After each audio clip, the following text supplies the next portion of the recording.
ಇತ್ತೀಚಿನ ಸಂಚಿಕೆಗಳನ್ನು ಜಾಹೀರಾತಿನ ಕಿರಿಕಿರಿ ಇಲ್ಲದೆ ನೋಡಿ.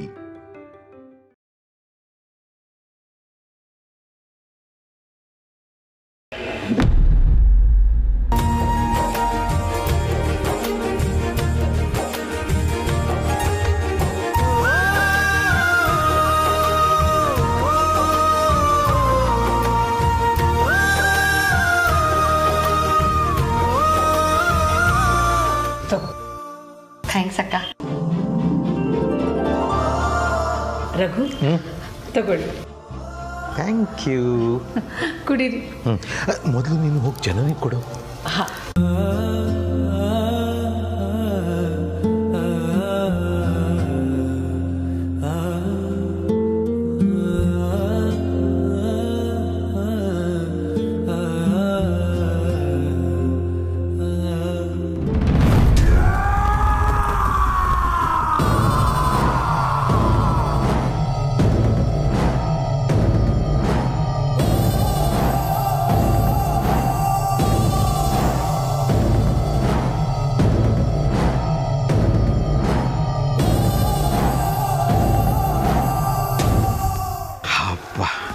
ಇದನ್ನ ಅಖಿಲ ಮಲಗದ ಮೇಲೆ ಹೋಗಿ ಕೊಟ್ಟು ಬರ್ತೀನಿ.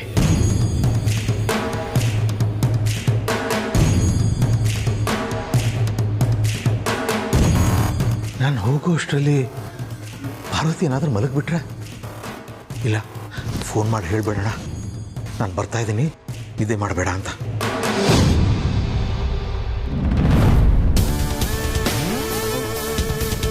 ಮೋಸ್ಟ್ಲಿ ಅದನ್ನು ಅವ್ನು ದೊಡ್ಡ ಸೊಸೆಗೆ ಕೊಡೋದಕ್ಕೆ ಎತ್ತಿಟ್ಟ ಅನಿಸುತ್ತೆ. ಪಾರ್ವತಿ ಲೈಫ್ಗೆ ರೀಎಂಟ್ರಿ ಕೊಡೋದಕ್ಕೆ ಈ ಅವಕಾಶನ ಸರಿಯಾಗಿ ಬಳಸ್ಕೋಬೇಕು.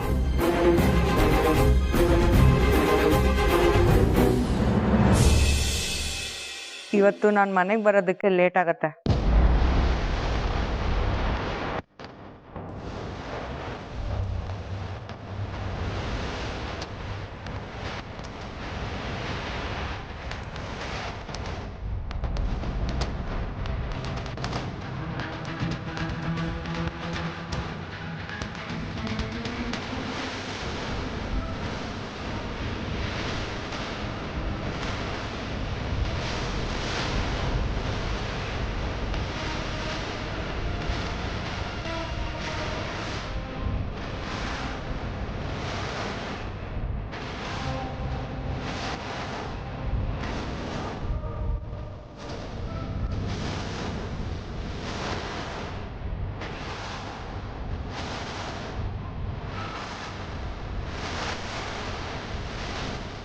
ಈ ಹಾಲಿಗೆ ವಿಷ ಬೆರೆಸಿದ್ರೆ ಹೇಗಿರುತ್ತೆ?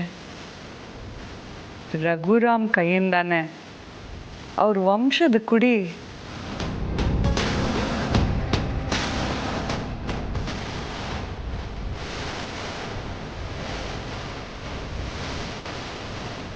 ಬೇಡ. ಪಾರ್ವತಿ ಹೊಟ್ಟೆಲಿರೋ ಮಗುನ ವಿಷ ಬೆರೆಸಿ ಸಾಯಿಸೋದಕ್ಕಿಂತ ಇನ್ನೂ ಕ್ರೂರವಾಗಿ ಸಾಯಿಸಬೇಕು.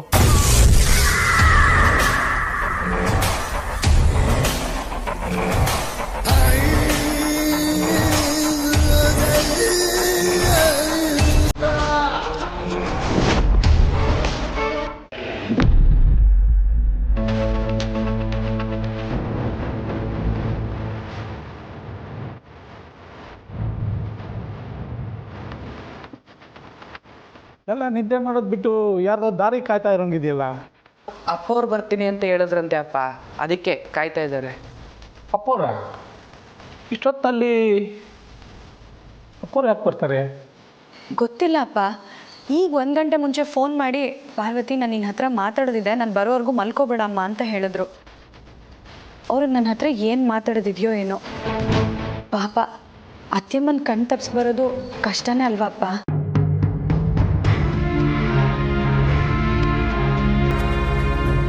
ಪಾರು, ಮುಂದಿನ ಜನ್ಮದಲ್ಲಿ ನೀನು ಅಪ್ಪವ್ರ ಮಗಳಾಗಿ ಹುಟ್ಟಬೇಕು ಕಣ್ತಾಯಿ. ಯಾಕಪ್ಪ ಈ ಜನ್ಮದಲ್ಲೇ ನಾನು ನಿನಗೆ ಸಾಕಾಗ್ಬಿಟ್ನಾ? ಅಯ್ಯೋ ಅಯ್ಯೋ, ಎಲ್ಲಾದರೂ ಉಂಟೇನಮ್ಮ. ಅಪ್ಪವ್ರ ಮಗಳಾಗಿ ಹುಟ್ಟಿದ್ರೆ ಇನ್ನೂ ಸುಖವಾಗಿರ್ತೀಯ ಅಂತ ಅಷ್ಟೇ. ಸೊಸೆನೇ ಅಷ್ಟು ಚೆನ್ನಾಗಿ ನೋಡ್ಕೊಳ್ಳೋ ಅಪ್ಪವರು ಇನ್ನು ನಿನ್ನ ಮಗಳಾದರೆ ಇನ್ನಷ್ಟು ಪ್ರೀತಿ ತೋರಿಸಲ್ಲ, ಅದಕ್ಕೆ ಹಾಗಂದೆ. ಹೌದು ಪಾರು, ಹಾಗೆ ಮಾಡು. ಮುಂದಿನ ಜನ್ಮದಲ್ಲಿ ನೀನು ಇವ್ರ ಅಖಿಲಮ್ಮನವ್ರ ಮಗಳಾಗಿ ಆ ಮನೇಲಿ ಹುಟ್ಟು, ನಾನು ಸಾರಥಿ ಮಗನಾಗಿ ಈ ಮನೇಲಿ ಹುಡ್ತೀನಿ. ಅಯ್ಯೋ ಬಿಡ್ತು ನೀ ದೊಡ್ಡ ಯಜಮಾನ್ರಿ, ನಿಮ್ಗೆ ಯಾಕೆ ಈ ಜೋಕ್ಡಿ ಬದುಕು? ಸಾರಥಿ, ಈ ಜೋಪಡಿನೇ ಅಲ್ವಾ ನಮ್ಗೆ ಇವಾಗ ಆಶ್ರಯ ಕೊಟ್ಟಿರೋದು.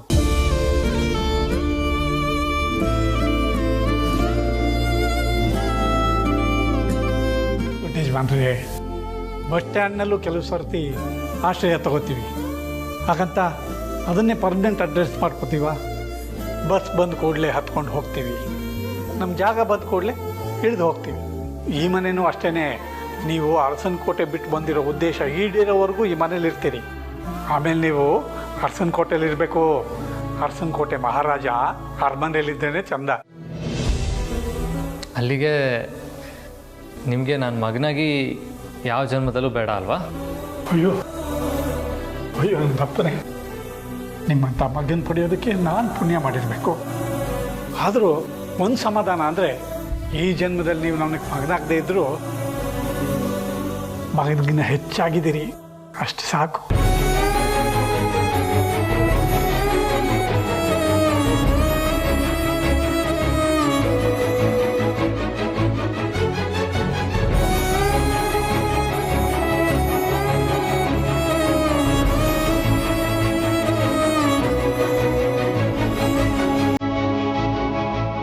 ಯಜಮಾನ್ರೆ, ಮಾವ ಯಾಕೆ ಇನ್ನೂ ಬರಲಿಲ್ಲ ಅಂತ ಒಂದ್ಸತಿ ಫೋನ್ ಮಾಡಿ ನೋಡಿ.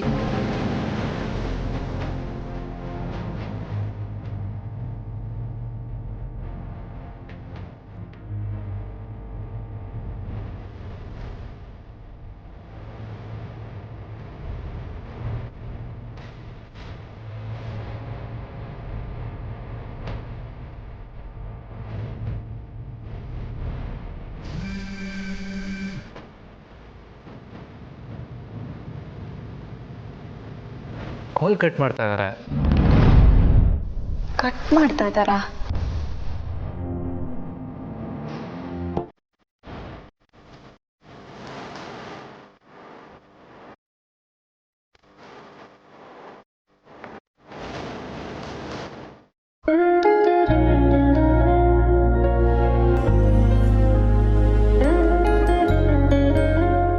ಅಯ್ಯೋ, ನನ್ನ ಮಹಾರಾಣಿಗೆ ಇನ್ನು ಗಾಢವಾದ ನಿದ್ದೆ ಹತ್ತಲೇ ಇಲ್ವಲ್ಲ. ಅಲ್ಲಿ ನನ್ನ ದೊಡ್ಡ ಸೊಸೆ ಕಾಯ್ತಿದ್ದಾಳೆ. ಹೇಗೆ ಹೋಗ್ಲಿ, ಏನ್ ಮಾಡ್ಲಿ? ರಘುರಾಮ್, ಎದೆಗುಂದಬಾರ್ದು. ಒಂದು ಪ್ರಾಜೆಕ್ಟ್ ಕೈ ಹಾಕಿದ ಮೇಲೆ ಏಳೋದು ಬೀಳೋದು ಸಹಜ. Come on, cheer up, you can do it. ನನ್ನ ಮಗ ಸೊಸೆ ಇಬ್ರು ಕಾಯ್ತಿರ್ತಾರಲ್ವಾ, ನಾನು ಬೇರೆ ಫೋನ್ ರಿಸೀವ್ ಮಾಡಿಲ್ಲ. ಏನ್ ಮಾಡ್ಲಿ? ಹಾ, ಫೋನ್ ರಿಸೀವ್ ಮಾಡೋಕ್ಕಾಗಲಿಲ್ಲ ಅಂದರೆ ಏನಂತೆ, ಮೆಸೇಜ್ನ ಟೈಪ್ ಮಾಡಿ ಕಳಿಸ್ತೀನಿ.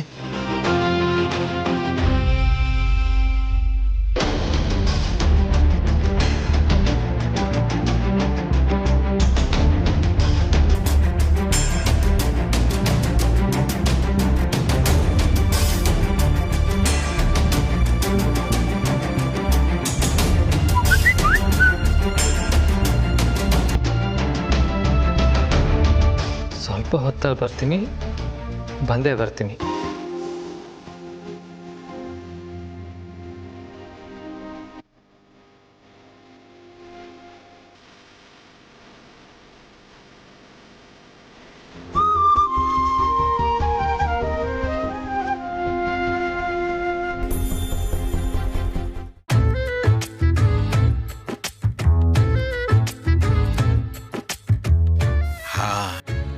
ಈಗ ನಮ್ಮ ಅಮ್ಮ ಅವರು ನೆಮ್ಮದಿಯಾಗಿ ನಿದ್ದೆ ಮಾಡ್ತಿದ್ದಾರೆ. ಈಗ ನನ್ನ ಪ್ರಾಜೆಕ್ಟ್ನ ಸಕ್ಸಸ್ಫುಲ್ಲಾಗಿ ಕಂಪ್ಲೀಟ್ ಮಾಡ್ಬೋದು.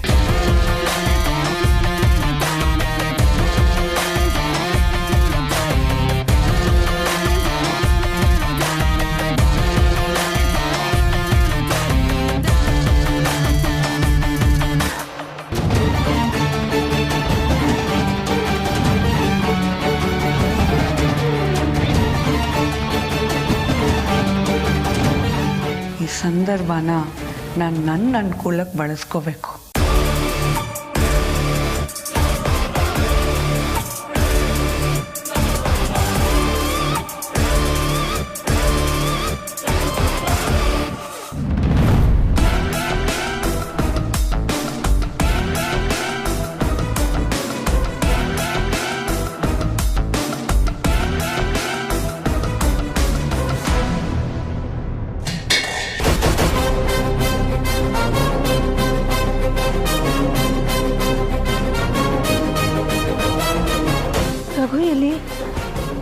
ಏನದು ಶಬ್ದ? ಹೊರಗಡೆ ಎಲ್ಲಾದ್ರೂ ಹೋಗಿ ಬಿದ್ರಾ? ರಘು,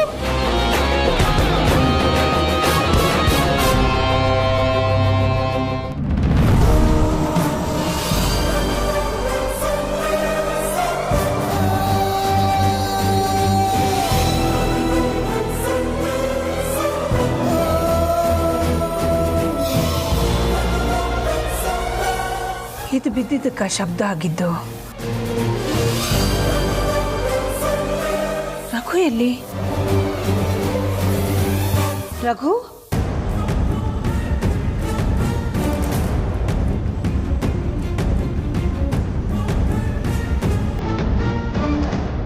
ರಘು, ರಘು,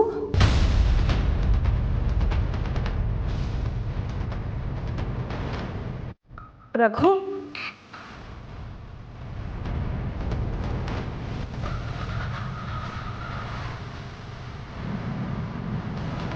ರಘು,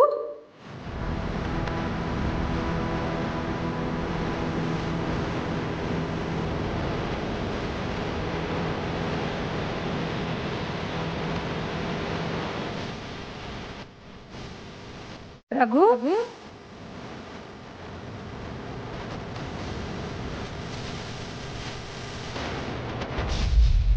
ರಘು,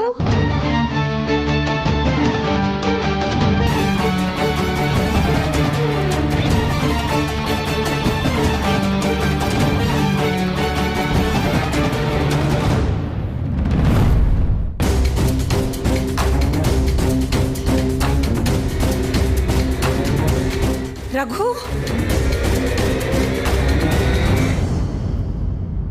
ಅನ್ವಿತಾ ಅವರೇ, ರಘು ಅವ್ರನ್ನ ನೋಡಿದ್ರ?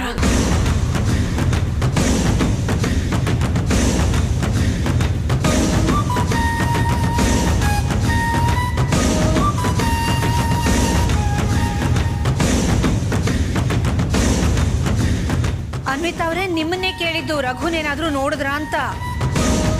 ಅದು ರಘು ಸರ್ ಹೊರಗಡೆ ವಾಕಿಂಗ್ ಹೋದ್ರು ಮೇಡಮ್.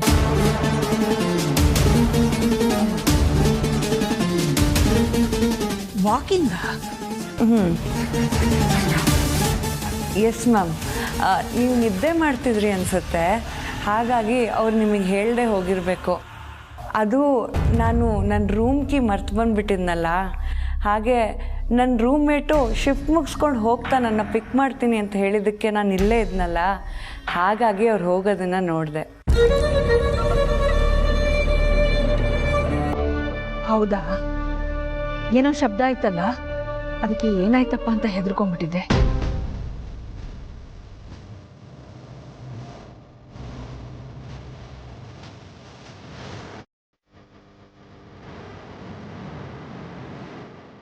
ಥ್ಯಾಂಕ್ಸ್ ಅನ್ವಿತಾ. ಥ್ಯಾಂಕ್ಸಾ? ನಂಗೆ ಯಾಕೆ ಸರ್ ಥ್ಯಾಂಕ್ಸ್ ಹೇಳ್ತಾ ಇದ್ದೀರಾ?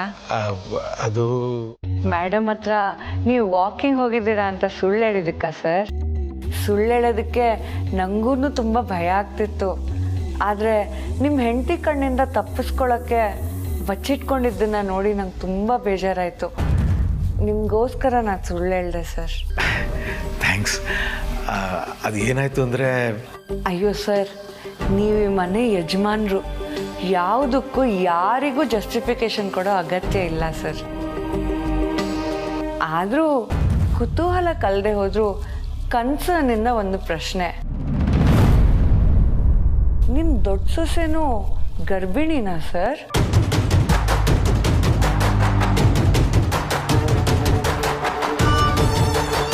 ಅಲ್ಲ, ನಿನ್ಗೆ ಯಾಕಮ್ಮ ಹಾಗನ್ನಿಸ್ತು? ನಾನು ಬಂದಾಗಿಂದ ನೋಡ್ತಾ ಇದ್ದೀನಿ ಸರ್, ಇಲ್ಲಿ ನಿಮ್ಮ ಚಿಕ್ಕ ಸೊಸೆಗೋಸ್ಕರ ಅಖಿಲ ಮೇಡಮ್ ಏನೇನು ಅಡುಗೆ ತಿಂಡಿ ಮಾಡಿಕೊಡ್ತಾರೋ ನೀವು ಅದನ್ನೇ ಆ ಮನೆಗೆ ತೊಗೊಂಡೋಗಿ ಕೊಡೋದನ್ನು ಗಮನಿಸಿದ್ದೀನಿ ಸರ್.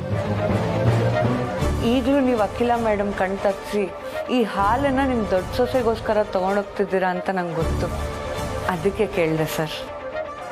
ಹೇಳಿ ಸರ್, ನಿಮ್ಮ ದೊಡ್ಡ ಸೊಸೆನೂ ಬಸ್ರಿನಾ?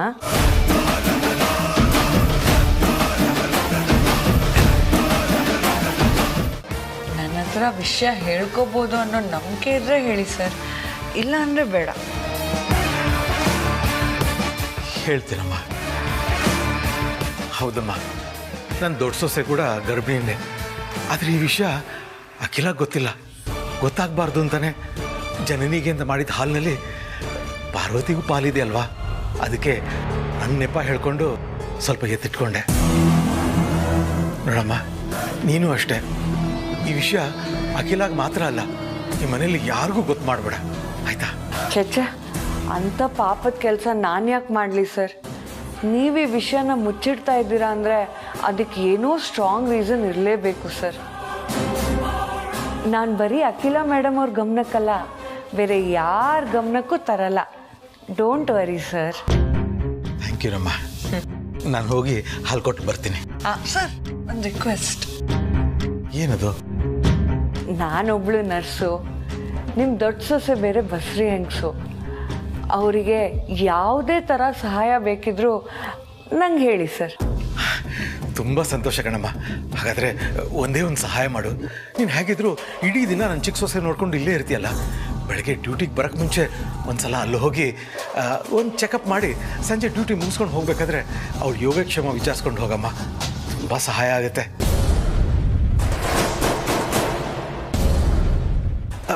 ದುಡ್ಡಿನ ಬಗ್ಗೆ ಯೋಚನೆ ಮಾಡಬೇಡ, ಅದಕ್ಕೆ ನಾನು ಸಪ್ರೇಟಾಗಿ ಕೊಡ್ತೀನಿ. ಅಶೋ, ಎಕ್ಸ್ಟ್ರಾ ದುಡ್ಡೆಲ್ಲ ಏನೂ ಬೇಡ ಸರ್. ನೀವು ಅಷ್ಟೊಂದು ಕೇಳ್ಕೊತಿದ್ದೀರಾ ಅಂದರೆ ಇವತ್ತಿಂದ ನಿಮ್ಮ ದೊಡ್ಡ ಸೊಸೆ ಚಿಂತೆ ನನಗೆ ಬಿಟ್ಬಿಡಿ. ತುಂಬ ಥ್ಯಾಂಕ್ಸ್ ಕಣಮ್ಮ. ನಾನು ಹೋಗಿ ಇದನ್ನು ಕೊಟ್ಟು ಬರ್ತೀನಿ.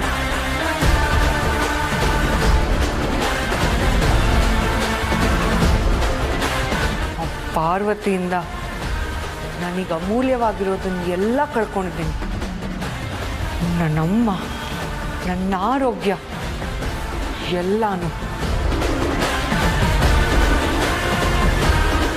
ಈಗ ಪಾರ್ವತಿಗೆ ಅಮೂಲ್ಯವಾಗಿರೋದನ್ನ ಕಿತ್ಕೊಳ್ಳೋ ಅವಕಾಶ ಸಿಕ್ಕಿದೆ. ಅದನ್ನು ನಾನು ಬಿಡ್ತೀನ? ಖಂಡಿತ ಬಿಡಲ್ಲ.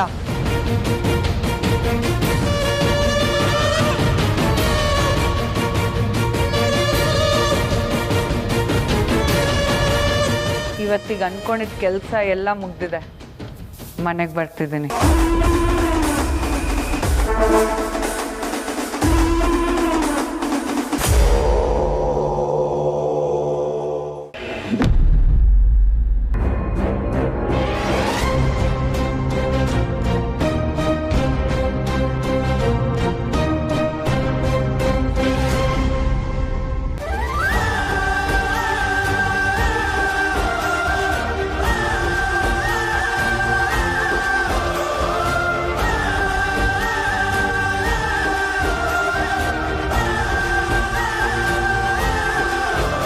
ಪಾರ್ವತಿ, ತಗೋಮ್ಮ.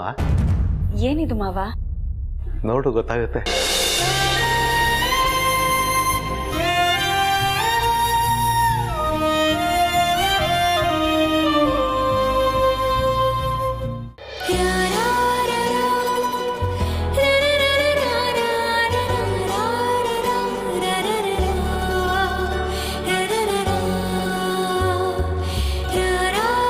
ಜನನಿಗೋಸ್ಕರ ಮಾಡಿದ್ದ?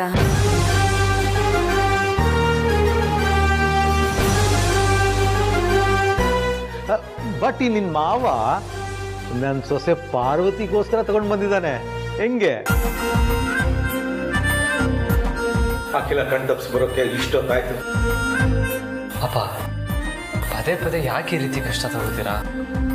ಹಾಗೆ ನೋಡೋದಕ್ಕೆ ಹೋದ್ರೆ ನಾನು ನಿಮ್ಮ ಆರೈಕೆ ಮಾಡಬೇಕು ಮಾವ. ನನಗೆ ಯಾವ ಆರೈಕೆನೂ ಬೇಕಾಗಿಲ್ಲಮ್ಮ. ಇರೋದೆಲ್ಲ ನಮ್ಮ ವಂಶದ ಕುಡಿನ ಮಡಿಲಿ ಇಟ್ಕೊಂಡಿರೋ ನಿಮ್ಮಿಬ್ರಿಗೇನೆ. ಕಲ್ ಸಕ್ಕರೆ ಹಾಕಿರೋ ಬಾದಾಮಿ ಹಾಲು. ಹನುಮಂತು, ಒಂದು ಗ್ಲಾಸ್ ತಗೊಂಡ್ ಬಾ.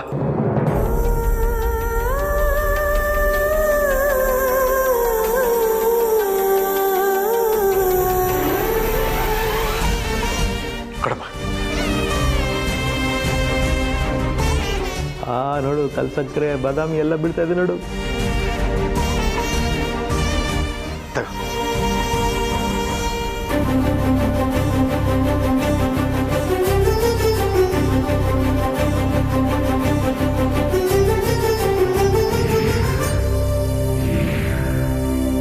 ಚೆನ್ನಾಗಿತ್ತಲ್ವಾ? ಕಡೆ ಕಡೆ ಬೇಡ ಮಾವ. ಯಾವ ಕಡಮ ಇಲ್ಲಿ.